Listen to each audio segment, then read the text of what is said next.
मुर्गी की rate discuss कर रहा था कि बिल्कुल ऐसे हो गए हैं कि हाथ ना लगाए बंदा। मुर्गी, दूध, घी, चीनी, आटा सब महंगे से महंगा होता जा रहा है। वज़ीर आज़म जिस तसलसल के साथ नोटिस ले रहे हैं, महंगाई भी उसी तसलसल के साथ माशाल्लाह बढ़ती चली जा रही है और रोज़मर्रा की इस्तेमाल की चीज़ों की कीमतों में रोज़ाना की बुनियाद पर इजाफा हो रहा है। ख़ास तौर पर रमज़ान की आमद है। अब एक महीने पहले महंगाई में इस इजाफे पर आवाम में सर्टनली तशवीश है।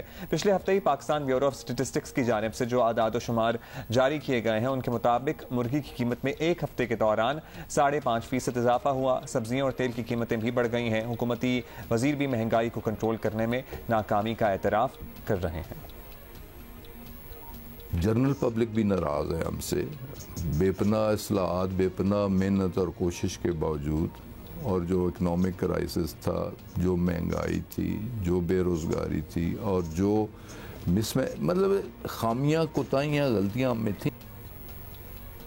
ये आपने सुन लिया और इसी पे हम बात करेंगे। हमारे साथ मौजूद हैं रहनुमा पीटीआई सदाकत अली अब्बासी। अब्बासी साहब, महंगाई पाकिस्तान का इस वक्त का सबसे बड़ा मसला है और ये बात बार बार दोहराना इसलिए पड़ती है कि हुकूमत के इक़दामात क्या डायरेक्शन भी नज़र नहीं आ रही। मतलब कितने अरसे से हम यही बात कर रहे हैं, लेकिन we have not seen a substantial किस्म का चेंज एट ऑल।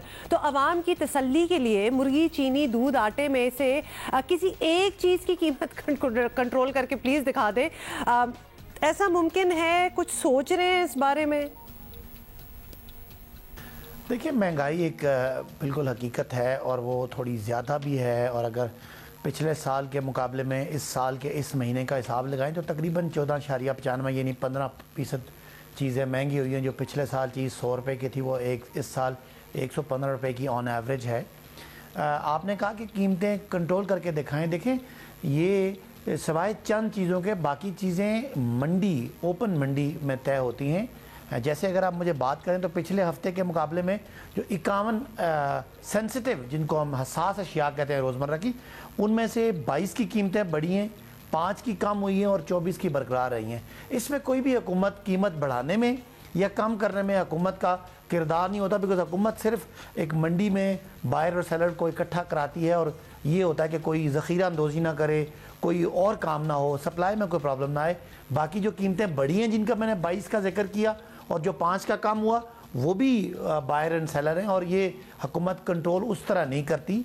लेकिन बहरहाल ओवरऑल ट्रेंड है जो महंगाई का, वो थोड़ा ज़्यादा है और उसकी वजह मुल्क में जो ओवरऑल वजह है वो डिवैल्यूएशन है जो हुई है और उसकी वजह खसार। लेकिन अब्बासी साहब, हुकूमत उन तमाम फैक्टर्स को कंट्रोल करती है जिसकी वजह से चीज़ें महंगी होती हैं। जैसे कि बिजली महंगी होगी तो महंगाई होगी, पेट्रोल डीजल महंगा होगा तो महंगाई होगी, तो हर चीज़ ही महंगी होगी। मतलब है ये तमाम चीज़ें हुकूमत कंट्रोल करती है जिसकी वजह से फिर अल्टीमेटली मंडी में चीज़ें महंगी होती हैं। सो ये ना कहें कि हुकूमत का कंट्रोल नहीं है। अब महंगाई की इस परेशान कुन सूरत हाल में हर हफ्ते 2 हफ्ते बाद वज़ीर आज़म के नोटिस लेने के ऐलानात भी सामने आ जाते हैं, लेकिन इस नोटिस सिस्टम के बावजूद कीमतें कंट्रोल नहीं होती। मुर्गी आप उठा के देख लें, हुकूमत को इस पर कोई परेशानी है? वज़ीर आज़म भी नहीं सोचते कि जब मैं नोटिस लेता हूँ तो उल्टा चीज़ें और महंगी हो जाती हैं?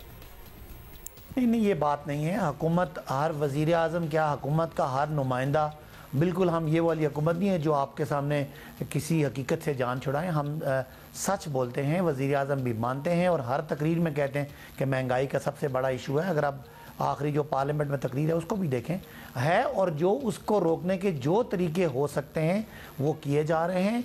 बदकिस्मती से जो, जैसे मैंने कहा कि खसारों की वजह से डिवैल्यूएशन और डिवैल्यूएशन की वजह से एक ट्रेंड बन जाता है। जब ये ट्रेंड बन जाता है फिर प्राइवेट इंडिविजुअल में भी होता है कि जिसने कोई मकान किराए पे देना है, जिसने कोई मजदूर रखना है, जिसने कोई भी काम करना है, उसमें एक अंदाज़न 8-10% चीज़ें महंगी लोग करना शुरू कर देते हैं और ये ट्रेंड रुकने के लिए लंबे अरसे तक प्राइसेस कंट्रोल करना पड़ती हैं। तो ये आप बिल्कुल आपके नाज़रीन को यकीन दिलाते हैं कि वज़ीर आज़म का पूरी हुकूमती मशीनरी, पूरी इकनॉमिक टीम पूरी कोशिश कर रही है कि इस जो ये महंगाई का जो चीज़ें हम कंट्रोल कर सकते हैं उसको कंट्रोल करें, और काफ़ी हद तक नीचे भी आई है और भी इंशाल्लाह नीचे।